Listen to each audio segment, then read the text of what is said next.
The Book of Enoch was quoted by name in the New Testament, preserved at Qumran in Aramaic, and copied by Ethiopian monks for 2,000 years. Then the bishops cut it. Canon 60 of the Council of Laodicea, around 363 AD, drew a line through it.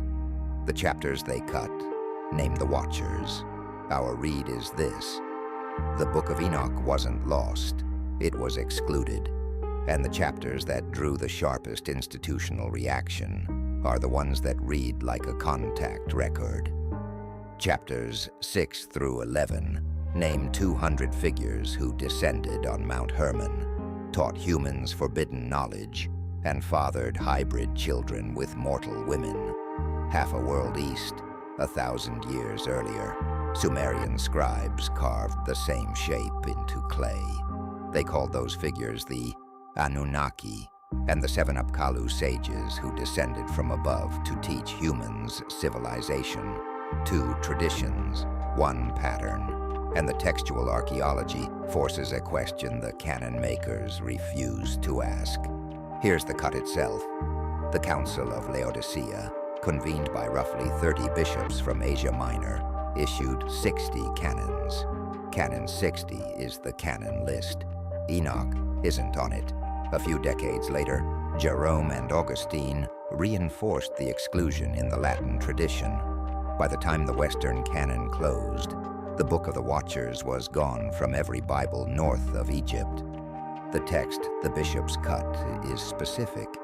Enoch chapter 6 names 20 chiefs of Tins and lists them: Samyaza, Arakiel, Kokabiel, Tamiel, Ramiel, Danel, Ezekiel, Barakiel, Asael, Armaros, Batriel, Ananel, Zakiel, Samsapel, Satarel, Turel, Yomyael, Sariel. They swear a mutual oath on a summit of Mount Hermon, binding each other to the descent so no one bears it alone. Then they descend, 200 figures, by the text's own count, and the text says exactly what they taught. Asel taught metalwork and the making of swords and the bright ornaments of women. Armaros taught the resolving of enchantments. Barakiel taught astrology, Kokabiel the constellations, Ezekiel the knowledge of clouds, Shamsiel taught the signs of the sun, Sariel the courses of the moon. This is the Watcher's curriculum, named subject by subject, instructor by instructor, beat by beat, in chapter 8. And here the camps split. The von Däniken and Sitchin reading, the ancient astronaut camp, says this is a contact record dressed in mythic language. The Kenneth Feder, mainstream archaeology reading, says it's a late Bronze Age moral allegory about forbidden technology, nothing more. Both camps are reading the same chapters. They disagree on what the chapters describe. Now lay the Sumerian record alongside.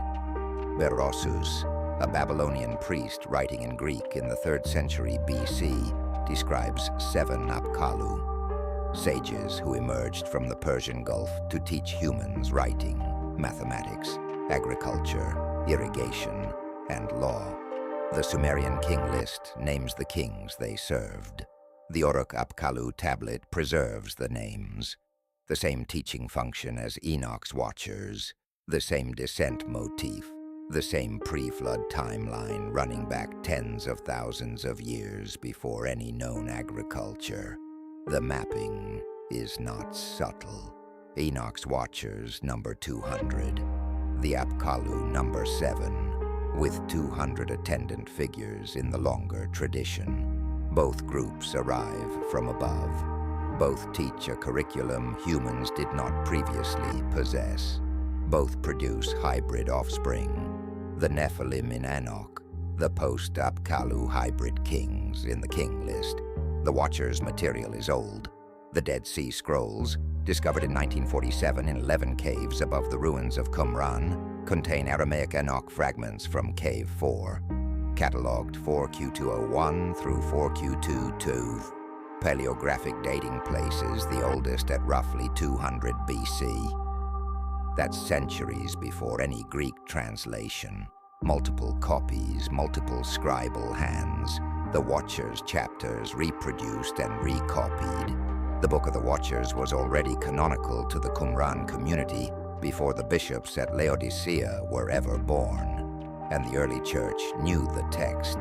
The New Testament book of Jude, verses 14 and 15, quotes Mount Enoch chapter 1 directly. "Behold, the Lord cometh with 10,000 of his saints to execute judgment on all." Jude even names Enoch as his source. That quotation is in every Bible printed today. The book it quotes from was cut. Jude survived in the Canon. The text Jude was citing as scripture did not. And this is where the official story strains. If Enoch was excluded for being late, fringe, or theologically marginal, Jude quoting it as scripture contradicts that. If it was excluded for not being Hebrew, fragments survive in Hebrew script at Qumran. The reasons given for the cut don't fit the textual record they were supposed to explain. So why the cut? The chapters that drew the heaviest patristic criticism. Tertullian defended Enoch, Origen wrestled with it, Augustine ruled it out, are the Watchers chapters specifically, the teaching curriculum verses, the hybrid offspring verses, not the apocalyptic ones, not the heavenly tour ones. The contact record chapters were the ones the institution decided not to carry forward. The Ethiopian church never cut it. The Ethiopian Orthodox Tewahedo Bible still contains one Enoch in its Ge'ez canon today, copied continuously since at least the 4th century. For 1600 years, the Watchers chapters survived in one biblical tradition while being excluded from every other. That's not a textual accident. That's a different institutional decision, made by a church the Roman bishops never controlled. Here's our read. The Kenneth Feder position, and as a serious one, is that Enoch and the Apkallu tradition are independent Bronze Age moral allegories about the dangers of forbidden knowledge, and the parallels are convergent storytelling, not a shared source. That's the responsible default. We don't think it survives contact with the textual specificity in chapters 6 through 11. The named 20, the named curriculum, the named mountain, the named offspring. Our lean is that Enoch and the Sumerian record describe the same contact tradition with serious archaeological seriousness, and the bishops cut the text for naming it explicitly.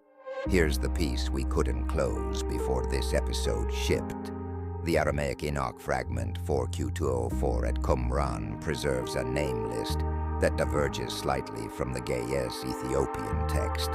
Different ordering, 1 or 2 name variants in the chiefs of tens.